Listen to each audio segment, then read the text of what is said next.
Are you listening? Because I need your help. So, it's February and it's frosty, and I'm late for work. I'm desperate for a coffee.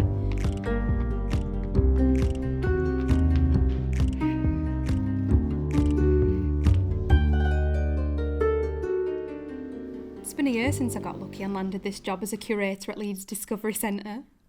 For me, it's like walking into Wonderland every day, even when I am late and desperate for a coffee. I know. Museums have always been my place. My mum took us to museums during school holidays, almost as soon as we could walk. They were warm and free and full of stuff we'd never seen before. And space. There were high windows and big roofs and corridors you could run down when the attendants weren't looking. There were craft sessions where me and my brother competed to make the best Roman coins or Chinese scrolls. And rooms where you could have indoor picnics. Mum always made the best picnics for museum days. And I'd go home and make my own museum. And the big question always was, what was worthy of a place in my museum and what should I leave out?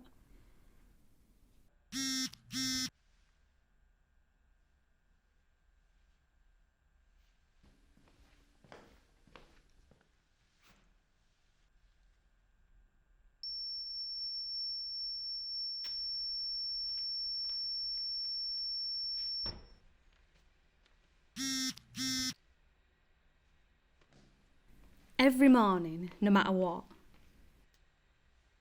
No one else knows this, so don't let on. I come in here and check in with Mock. Hiya, Mock. How are you doing? The lowland gorilla. Oh, stop it, will ya? Okay, I'm coming. I'll be back.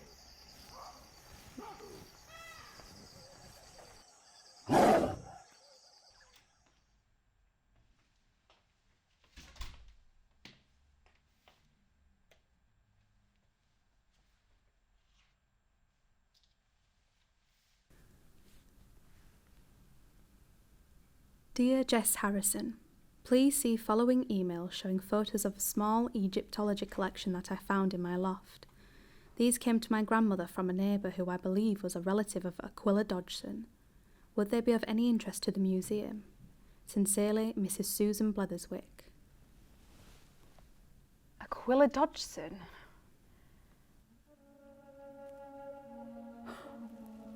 Blimey. She'd only sent me a photo of a mummy's hand. Crazy. A grave mask, which looked like my mum. Wow. And a cuneiform letter. A message pressed into clay. An early form of writing. Might be thousands of years old. And then there were these labels.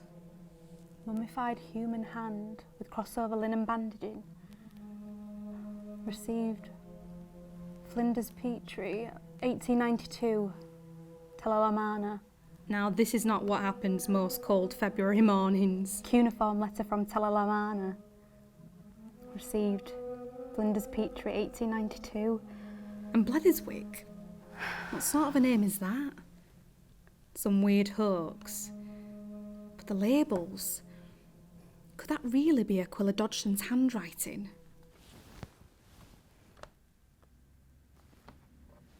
It's time to turn detective. Aquila Dodgson was a church minister and secretary of Leeds Philosophical and Literary Society, who founded Leeds Museum. He was obsessed with ancient Egypt.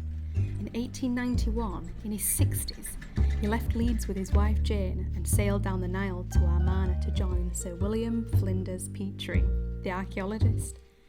They lived in tents in the Egyptian desert and brought back artefacts for their private collection in their front room in Headingley. Some of his Egyptian collection was given to the museum by his son, Walter, and more was bought in 2004, including one of my favourites. A7, shelf 3, page 7. Okay. B8, shelf 3.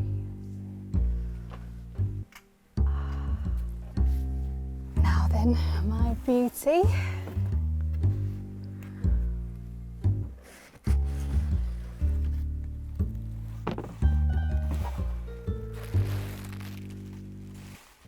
The lovely Shabti of CT the First.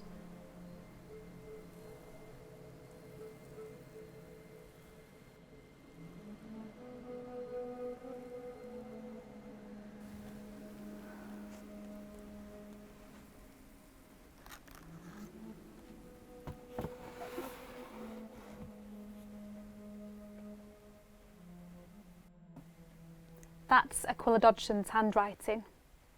Does it look like the writing on Mrs. B's labels to you?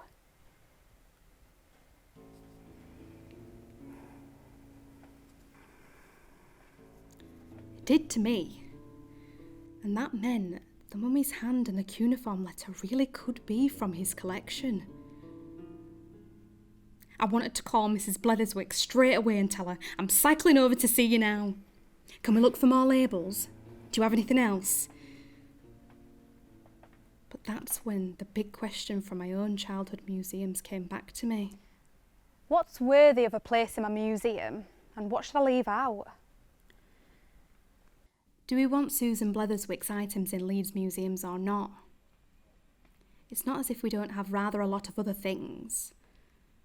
When the museum acquires anything new, they have to be sure about its provenance, where it comes from, that it's not fake, and that it hasn't been stolen. And then we have to consider whether Leeds is the right place for the objects to be. Lots of these things like this Leeds volunteer coat and this creamware dish made by Leeds Pottery. They both have a strong Leeds connection. The letter could be from the Dodgson collection. He was definitely in Armagh in 1892. So, I could argue that anything we can prove is from the Dodgson collection belongs in Leeds, and local people should be able to see it. But, and I don't read cuneiform, what if there's something really crucial about Egypt's history on it?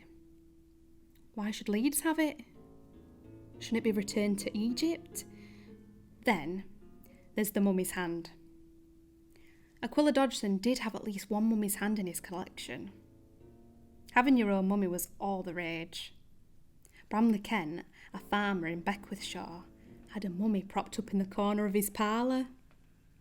Lots of museums acquired mummies in the 19th century, including Leeds. But the museum would rule out the mummy's hand straight away now. We don't acquire human remains for museums anymore. It's illegal and they're people's bodies, you know?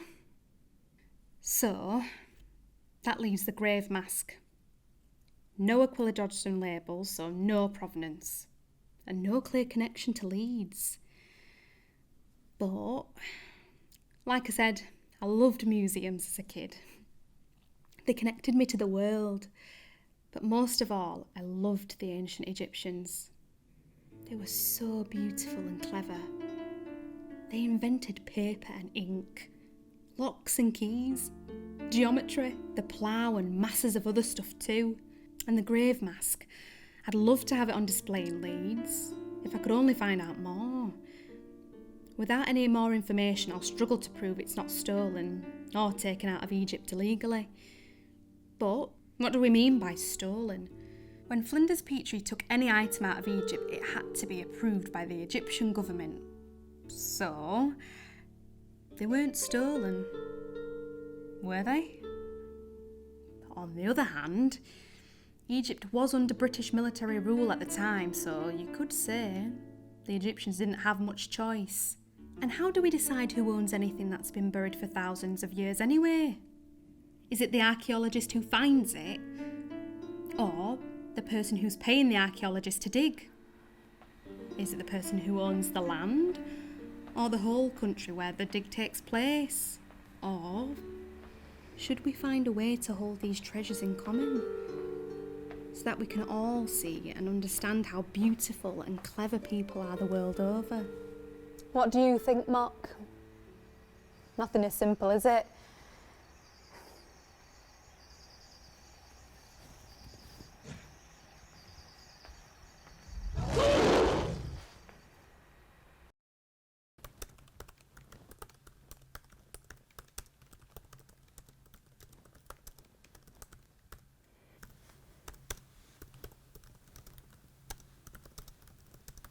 And that's why I need your help. What do you think I should say to Mrs. Bletherwick?